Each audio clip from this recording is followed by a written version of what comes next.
उनको बोलने दीजिए झूठ, वो कहेंगी 4 घंटे करती हैं, आपको पता है कि वो सिर्फ बिस्तर तोड़ा करती थी, आप उनको कहने दीजिए, लेकिन ये बात का जवाब आपको फायदा देगा, क्योंकि यहां से ये निकल के आ रहा है।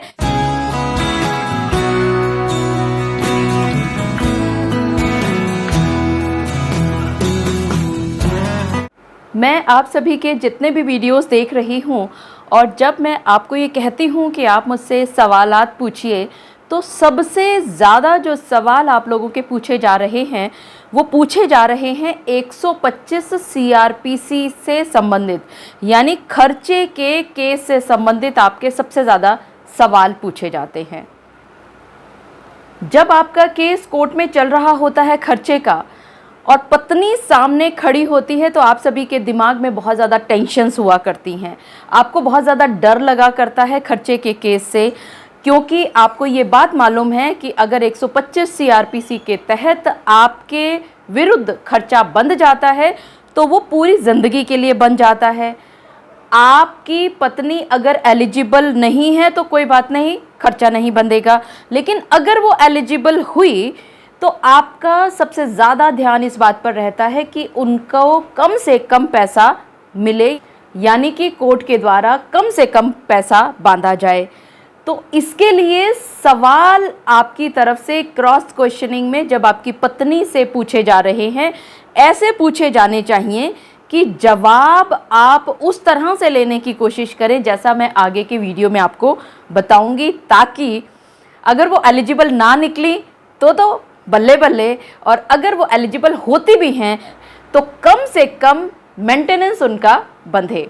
जी हाँ, आप सभी ने बिल्कुल ठीक समझा। आज के इस वीडियो में इसी मेंटेनेंस के सवाल और जवाब के ऊपर मैं आपसे विस्तार से चर्चा करूंगी।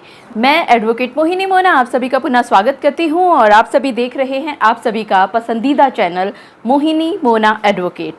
अगर आपने मेरे इस चैनल को अभी तक सब्सक्राइब ना किया हो, या आप मेरे इस चैनल के लिए नए हैं, तो इसको जल्दी से जल्दी सब्सक्राइब कर दीजिएगा, ताकि आपको इसी तरह के लीगल इन्फॉर्मेटिव वीडियोज़ की नोटिफिकेशन सबसे पहले मिल सके।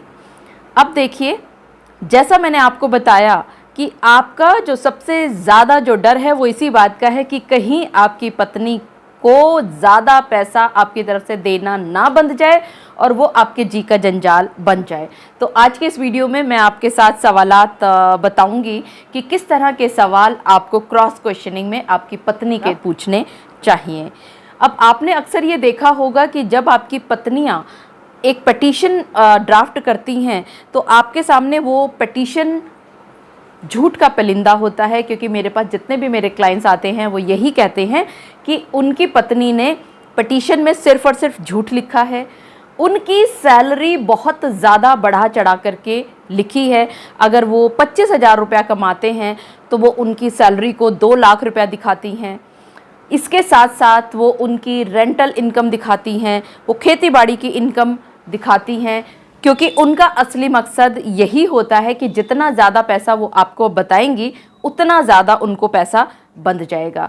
और उधर दूसरी तरफ आपका मेन मकसद यही रहता है कि किसी तरह से उसकी कॉन्फिडेंस को तोड़ना है, उसको नर्वस कर देना है।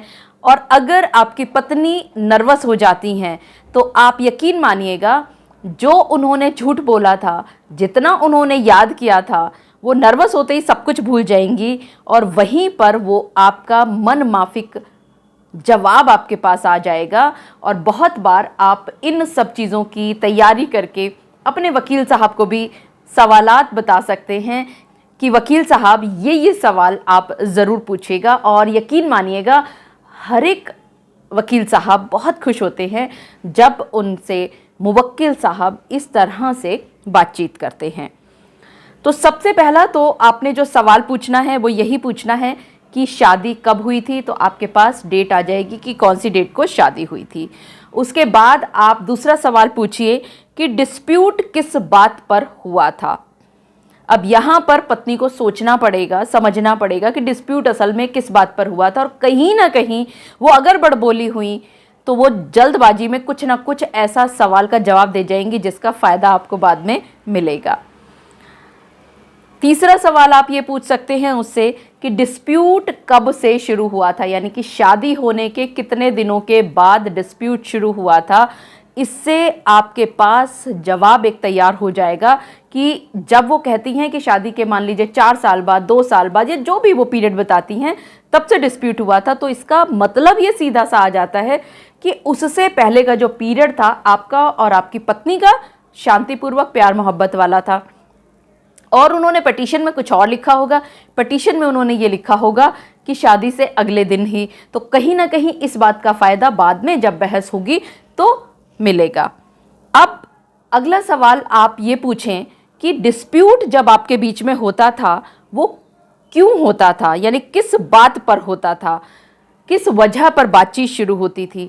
ज़्यादातर जो आपके पास निकलने वाली चीज़ है वो या तो ये होगी कि आपको पता है कि या तो एडल्ट्री की बात होती है, या सास बहू का झगड़े की बात होती है, या कोई ईगो की बात होती है। लेकिन वो वहाँ पर कहेंगी कि मारपीट हुआ करती थी।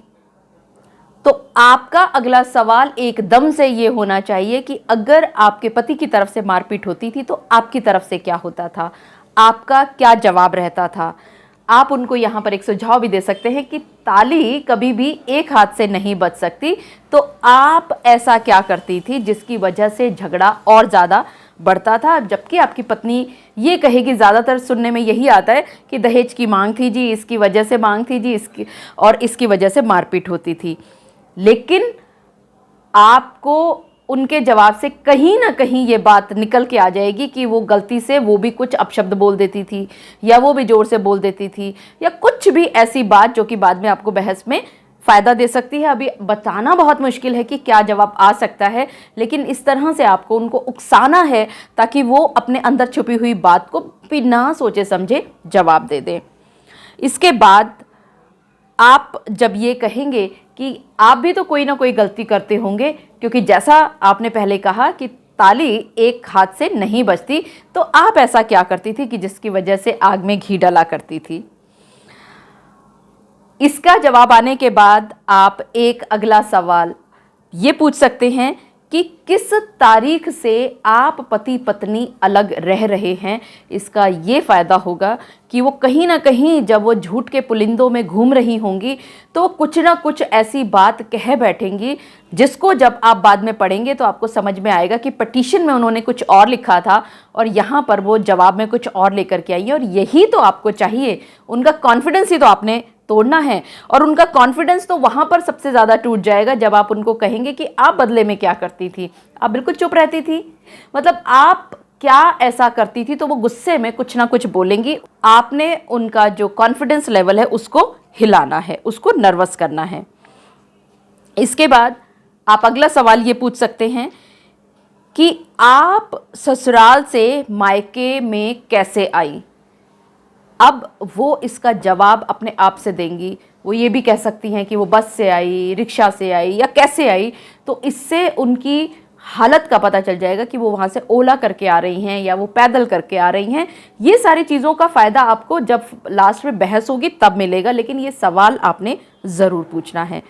इसके बाद अगला सवाल आप पूछेंगे कि आप जब ससुराल से मायके में आई थी तो किसके साथ आई थी। तो यहाँ पर वो बताएंगी कि मामा के साथ, चाचा के साथ, या अकेले, या किसी भी जिसका भी वो नाम लेना चाहें उनको कहने दीजिए, उनको बीच में मत टोकिए। अगर आपने उनको बीच में टोक दिया तो कहीं ना कहीं उनको समझ में आ जाएगा कि वो गलत बोल रही हैं और वो उस चीज़ को ठीक कर लेंगे, क्योंकि उनको याद कराया गया है कि पिटीशन में क्या लिखा था। उनको मनगढ़ंत फालतू बातें जितनी बोलनी है बोलने दीजिए, उकसाइए उनको और ज़्यादा बोलिए, हाँ आप बिल्कुल ठीक कह रही हैं, अच्छा और क्या हुआ था, और कौन मिला था, मतलब इस तरह के उनसे सवालात पूछते रहिए, उनको नॉर्मल करते रहिए। इसके बाद आप अगला सवाल उनसे ये पूछिए कि जब आप अपने ससुराल से अपने मायके में आई थी तो क्या ससुराल में कोई झगड़ा हुआ था, और अगर झगड़ा हुआ था तो क्या मायके से वहाँ पर कोई आया था। फिर आपने उनको कंफ्यूज कर दिया, कहाँ आपने पहले उनको ससुराल से मायके पहुँचा दिया और अब आपने कहाँ वापस उनको ससुराल में पहुँचा दिया। और यही करना है, आपने कंफ्यूज करना है उनको, नर्वस करना है उनको। उसके बाद आप अगला सवाल जो बहुत ही महत्वपूर्ण होने वाला है, आपने उनसे ये पूछना है, इस केस के अलावा और कौन कौन से केस आप पत्नी ने अपने पति पर किए हैं। बहुत ही इम्पॉर्टेंट सवाल है। यहाँ पर आपकी पत्नी बताएंगी कि कैसे उन्होंने 498A का केस किया है, कैसे उन्होंने DV एक्ट का केस किया है, इत्यादि इत्यादि। वो उनको जो कहना है उनको कहने दीजिए, सिर्फ उनको लिखवाइए और अगले सवाल पर जंप कर जाइए। कोई सजेशन यहाँ पर नहीं देना है आपने। इसके बाद आप अगला सवाल उनसे पूछिए कि जो आपने इतने सारे केसेस का वर्णन किया है, तो क्या इन सभी केसेस में आपने मेंटेनेंस मांगा है? इसका जवाब आने दीजिए। फिर उसके बाद आप बड़े प्यार से पूछिएगा उनसे कि कितने बच्चे हुए हैं आपके इस शादी से, वो जवाब दे देंगी। अगला प्रश्न, कहाँ रहते हैं वो बच्चे, वो आपके पास जवाब आ जाएगा। अगला बहुत इंपॉर्टेंट सवाल है, आप उनसे पूछिए कि क्या फादर बच्चों से मिलता है? वो अपने आप बता देंगी मिलता है या नहीं मिलता है, या जो भी उन्होंने कहना है वो कह देंगे। उसके बाद पूछिए लास्ट टाइम बच्चों का पिता बच्चों से कब मिला था, उसका भी जवाब आने दीजिए। उसके बाद एक अगला सवाल आप पूछें, क्या आप बच्चों को फादर से मिलने देती हैं? यहाँ पर उनका सवाल बहुत ही इंटरेस्टिंग आने वाला है। देखते हैं कि वो किस तरह का जवाब देंगी। अगर वो कहें कि नहीं मैं तो कभी मना नहीं करती, वो बच्चों से मिल सकते हैं, तो इस बात का जवाब बहस के दौरान आप ले सकते हैं पति, और आप कह सकते हैं कि आपकी पत्नी को आपत्ति नहीं है बच्चों से मिलने देने में, तो मेरे विजिटेशन राइट्स को क्यों रोका जा रहा है, मेरा जो है दिन निर्धारित कर दीजिए किस किस दिन में जाके बच्चों से मिल सकता हूं। और अगर वो दूसरी तरफ ये कह देती हैं कि वो खुद बच्चों से मिलने से मना करती हैं, तो ये बात भी आपको फ़ायदा देगा मेंटेनेंस को रुकवाने में, कि बच्चों को वो मिलने नहीं देती लेकिन मेंटेनेंस तो इनको चाहिए। अगला सवाल बहुत महत्वपूर्ण, उसके बाद आप पूछें कि आपकी क्वालिफिकेशन कितनी है। अब वो यहाँ पर बताएंगे कि वो कितनी पढ़ी लिखी हैं, क्या क्वालिफिकेशन है। और अगला सवाल आप उनसे एकदम से पूछिएगा कि इस क्वालिफिकेशन के अलावा और कौन कौन सी एडिशनल कोर्सेज आपने किए हैं, क्योंकि आप बातचीत से बहुत इंटेलिजेंट नज़र आ रही हैं। मुझे पूरा विश्वास है कि आपने बहुत बढ़िया कोर्सेज किए हुए हैं, तो वो खुश होकर के वो आपको 2, 4, 5 कोर्सेज गिनवा देंगी कि मैंने ये भी किया है, मैंने ये भी किया है, मैंने ये भी किया है। और याद रखिएगा, ये सारी चीज़ें जब वकील साहब मेंटेनेंस पर बहस करेंगे तो उनको बहुत बड़ा फ़ायदा मिलने वाला है। इसके बाद अगला सवाल आप उनसे पूछें कि पढ़ाई कहाँ से की थी। मेरे पास बहुत सारे क्लाइंट्स ऐसे आते हैं जो ये बताया करते हैं कि जिस समय पर पत्नी की शादी हुई थी वो 10वीं पास थी या 11वीं पास थी, और उसके बाद पति ने और ससुराल के लोगों ने उसकी पढ़ाई करवाई, उसको एजुकेट किया, उसको बीएड कराया, उसकी नौकरी लगवाई, या इसके अलावा और ग्रेजुएशन कराई, एमए कराई, गवर्नमेंट सर्विस उनको दिलवाई, इत्यादि इत्यादि। तो यहाँ पर ये बात जब ये आ जाएगी, पत्नी अपने मुंह से ये बात कहेगी कि उसने थोड़ी सी पढ़ाई अपने मायके से की थी, बाकी मेन पढ़ाई उनकी ससुराल से हुई है, तो बहस के टाइम पे आप सोच सकते हैं कि इस बात का कितना बड़ा फ़ायदा होगा कि कहाँ तो वो एक तरफ कह रही हैं कि मेरे साथ पति और ससुराल पक्ष के लोग अत्याचार करते हैं, अगर वो अत्याचारी लोग हैं तो क्या वो इनको पढ़ाई लिखाई करवाते, इनके ऊपर पैसे लगाते। खैर, और इसके बाद अगला बहुत इंपॉर्टेंट सवाल आप उनसे पूछेंगे कि क्या वो पहले कहीं जॉब करती थी, अगर करती थी तो कहाँ करती थी, और सैलरी उनको कितनी आया करती थी। और उसके बाद धड़धड़ाते हुए अगला सवाल कि आजकल करंटली आप कौन सी जॉब कर रही हैं। हो सकता है वो कहेंगे, ज़्यादातर ये लोग कहते हैं कि नहीं मैं कोई जॉब नहीं कर रही, तो और लेकिन अगर वो कह देती हैं कि हाँ मैं जॉब कर रही हूँ, तो आपकी सैलरी कितनी है। और इसके बाद आप अगली बात कहेंगे कि आपका पति तो आज भी आपको साथ रखना चाहता है, तो आप समझौता करके एक साथ क्यों नहीं रहने लग जाते, और फिर इंतज़ार कीजिए कि वो क्या कहती हैं। अब एक सवाल आपने पूछा था कि आपने इस केस के अलावा और कौन कौन से केसेस किए हुए हैं, तो यहाँ पर जब वो ये बात कहेंगे कि उन्होंने 498A का किया हुआ है या डोमेस्टिक वायलेंस एक्ट का किया हुआ है, तो रिकॉर्ड पर ये बात आ जाएगी। और आपको मैं बता दूं कि जब जज साहब ऑर्डर डिक्टेट किया करते हैं, जजमेंट लिखाया करते हैं, तो ये बात ज़रूर लिखाया करते हैं कि इस केस के अलावा और कौन सा केस किया है। और अगर ऑर्डर शीट में ये बात आ रही है कि उन्होंने 498A का केस किया है या डोमेस्टिक वायलेंस एक्ट का केस किया है, तो कहीं ना कहीं ये बात भी आ रही है कि उन्होंने झूठा केस किया है। और ये बात भी पता चल जाती है कि अब इन पर्याप्त कारणों की वजह से ये जानबूझ करके अपने आप से अलग रह रही हैं। इसके बाद अगला सवाल आप पूछेंगे कि क्या आप घर में काम नहीं करती हो, हमेशा आप फेसबुक और व्हाट्सएप इत्यादि पर लगी रहती हो? तो वो एकदम से कहेंगी नहीं नहीं, ये बात कहना बिल्कुल गलत है, मैं तो जो है सारे दिन काम करती हूँ। और अच्छा, आप अगर काम करती हैं तो घर का काम कितने घंटे करती हैं? आपको लगेगा कि ये क्या सवाल है, लेकिन असल में ये सवाल का जवाब आपको फ़ायदा देगा, क्योंकि यहाँ से ये बात क्लियर हो रही है कि वो शारीरिक और मानसिक रूप से सक्षम हैं, तभी तो वो घर का काम करती हैं। उनको बोलने दीजिए झूठ, वो कहेंगी 4 घंटे करती हैं, आपको पता है कि वो सिर्फ बिस्तर तोड़ा करती थी, आप उनको कहने दीजिए, लेकिन ये बात का जवाब आपको फ़ायदा देगा, क्योंकि यहाँ से ये निकल के आ रहा है कि आपकी पत्नी शारीरिक और मानसिक रूप से सक्षम है। जानबूझ करके इसका मतलब वो काम नहीं कर रही है, और वो काम इसलिए नहीं कर रही है क्योंकि उसको भरण पोषण आपसे लेना है। ये बात जब बहस होगी तब फायदा देगी। इसके बाद आप एक सजेशन दीजिए उनको कि ये जो केस आपने भरण पोषण का किया है, ये आपने भरण पोषण के केस के नाम पर अपने पति से पैसे की उगाही करने के लिए जानबूझ करके किया है। आप जानबूझ करके काम नहीं करना चाहती हैं।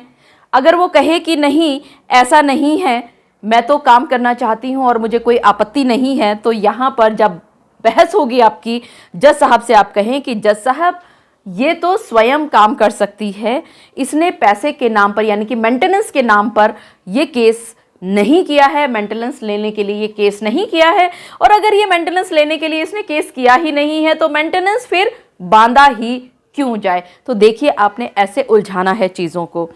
इसके बाद आप आज ही से तैयारी कर लीजिए। ऐसी बहुत सारी जजमेंट्स हैं जो ये कहती हैं कि अगर पत्नी पढ़ी लिखी है, सक्षम है काम करने के लिए, टेक्निकल उसके पास क्वालिफिकेशन है, तो उसको 1 साल का मेंटेनेंस दिया जा सकता है, और उसके बाद उसको मेंटेनेंस नहीं देना है, क्योंकि इस 1 साल के पीरियड के दौरान वो अपना कोई जॉब वगैरह ढूंढ लेगी। ये बात आपको बतानी नहीं है कोर्ट को, सिर्फ अपने दिमाग में रखनी है। और आपने एक बात कहनी है कि अगर मैं पति आपको 1 साल तक की मेंटेनेंस की पैसा दूं तो क्या तुम अपने लिए व्यवस्था कर लोगी?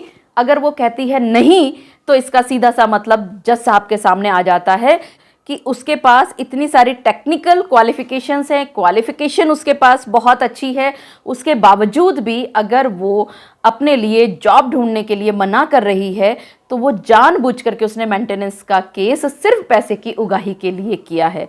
और अगर वो कहती है कि हाँ मैं अपना कोई जुगाड़ कर लूंगी, 1 साल की अगर मेंटेनेंस बन जाए तो मुझे कोई आवश्यकता नहीं है, तो इस बात का फायदा अब आपने कोर्ट में आर्ग्यूमेंट के टाइम पर देना है कि जज साहब देखिए, आप इनका 1 साल का मेंटेनेंस बांध दीजिए, मैं इसका मेंटेनेंस देने के लिए तैयार हूं।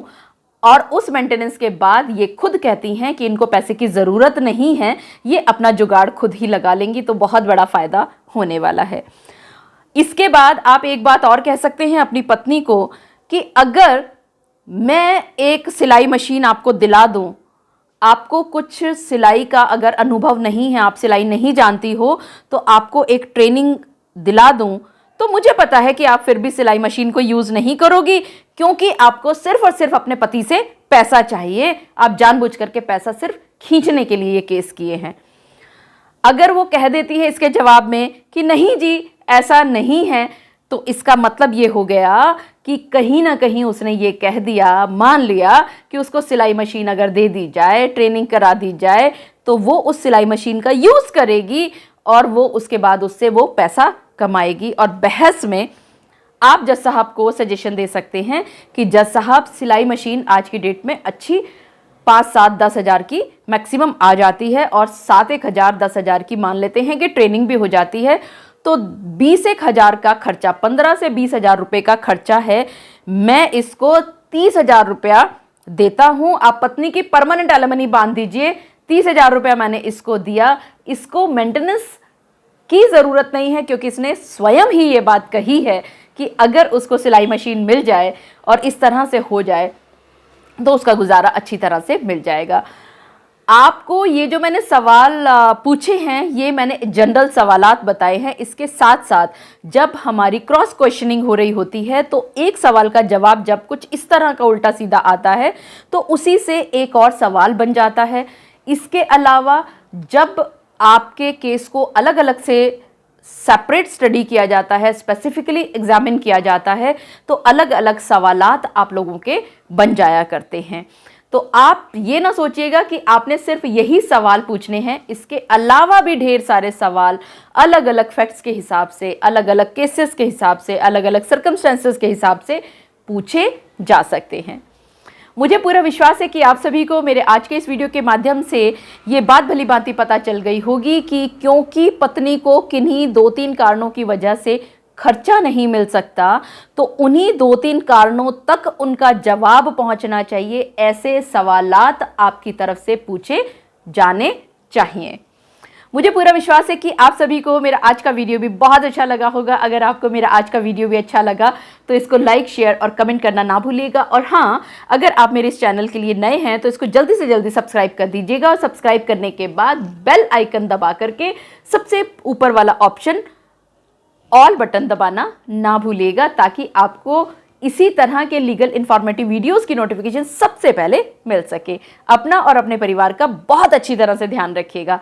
Thank you, take care, bye bye.